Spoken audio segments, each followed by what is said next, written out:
2022년 10월 17일 월요일 오후 5시 9분 FC 한양 22회차 지금 시작합니다.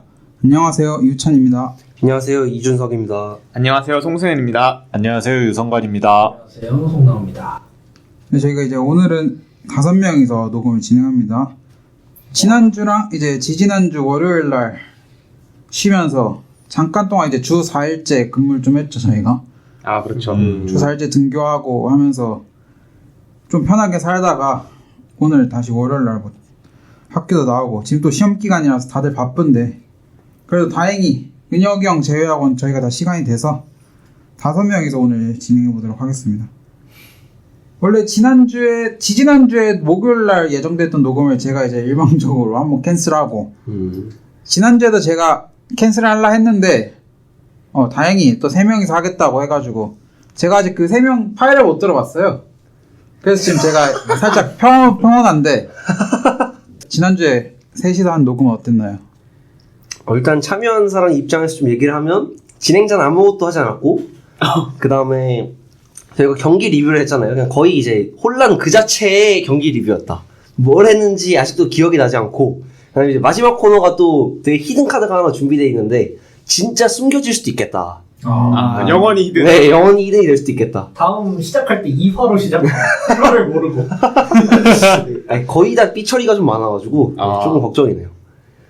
근데 제가 예전에 한번 빠졌을 때 나우한테도 그때 한번 진행을 맡겼다가 이제 그때도 비슷하게 진행자 역할이 없었다. 네, 맞습니다. 이런 혹평이 있었지만 또 한 번 더 믿었는데 이번에도 역시 여전히 그래 비슷했나요? 그러니까 왜냐면 그때는 이제 제가 거의 말을 계속 했거든요. 경기 리뷰에서. 왜냐면 그때 경기를 진짜 다 챙겨봤기 때문에 가능했는데 이번은 좀 바빠가지고 경기도 많이 못 봤고 이제 거기다가 성관이 형 자체가 또 말을 많이 하는 패널의 스타일이 아니다 보니까 진행자가 좀 해줘야 되는데 맨시티 경기 어쩌고저쩌고 됐습니다. 어떻게 생각하시죠? 하고 또 가만히 있고 이런 좀 흐름이 반복이 되지 않았나. 그래가지고 사실상 그냥 무지성 리뷰에 가까운 이런 느낌이었던 것 같아서 아마 굉장히 역대급 저퀄리티 방송 한번 기대해보셔도 좋지 않을까. 그냥 날것 그 자체라고 말씀드릴 수 있을 것 같습니다. 이게 3명 치고 경기가 너무 많았어요. 되게 많았습니다. 리그 2라운드에 챔스 2라운드인가? 맞죠. 이게 감당 불가능한 양이었습니다. 네. 하지만 저희 마지막 코너가 초대박을 터뜨리면서 근데 터트렸나요, 대박을? 근데 생각보다 저희가 많이 웃지 않았습니다. 진행하면서. 그렇습니다. 네. 이미 그때까지 와서 이미 지쳤어요. 저도 웃을 힘이 없었습니다. 네. 하지만 이제 다음 2화 기대해주세요. 2화가 생기는 건 맞나요?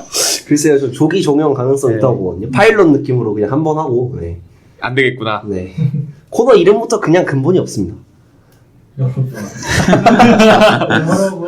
제발 제가 억울합니다. 네, 이건 듣고 판단하시는 게 좋지 않을까 생각합니다. 네. 꼭 들을 수 있길 바랍니다. 제가 한번 들어보고 판단을 해야겠지만은 나오는 나름 자신감이 있는 것 같기도 해서 근자감이죠. 근거가 없나? 근거가 없던 것 같긴 해요. 네. 네, 좋습니다. 일단 제가 들어보고 혼을 낼지 아니면 잘 살려볼지 결정을 해보고요. 첫 번째 코너 바로 들어가도록 하겠습니다. 첫 번째 코너 지난주 해축 이슈입니다. 오늘은 일단 세리에부터 시작할게요. 나폴리가 계속 1위를 달리고 있습니다. 10경기 승점 26점. 오늘도 이제 볼로냐 상대로 3대2로 이겼어요. 이 경기가 시간대가 좀 겹쳐가지고 많이들이 보기가 어려웠을 것 같은데 저도 마찬가지고 그냥 이겼다. 연승이다. 잘하고 있다. 김민재는 안정적이다. 지금 라흐마니가 부상으로 인해서 오른쪽 센터백으로 나오고 있는데 그것도 나쁘지 않아 보인다. 이 정도로 깔끔하게 정리하고 넘어갈 것 같은데 혹시 추가 말씀하실 거 있나요? 이게 제가 알기로 오시맨이 교체돼서 좀 골을 넣은 걸로 알고 있는데 확실히 이 지난 경기였나요? 이제 교체돼서 4대1로 이겼던 경기가 있지 않습니까? 교체 선수들이 다 골을 넣어서 이제 어느 경기인지 기억이 잘 안 나는데 어쨌든 그런 걸로 봤을 때 이 운인지 실력인지 모를 이스팔레티의 기묘한 교체술이 좀 먹혀 들어가고 있다. 그래서 확실히 그 폴리타노 선수보다는 이 오시멘 선수가 확실히 경쟁력이 있다는 게 조금 입증이 되지 않았나라는 생각이 듭니다. 이제 추가로 로사노 선수도 이제 같이 교체돼서 들어가서 둘이 골을 넣어가지고 옛날에 에메리가 교체되고 경기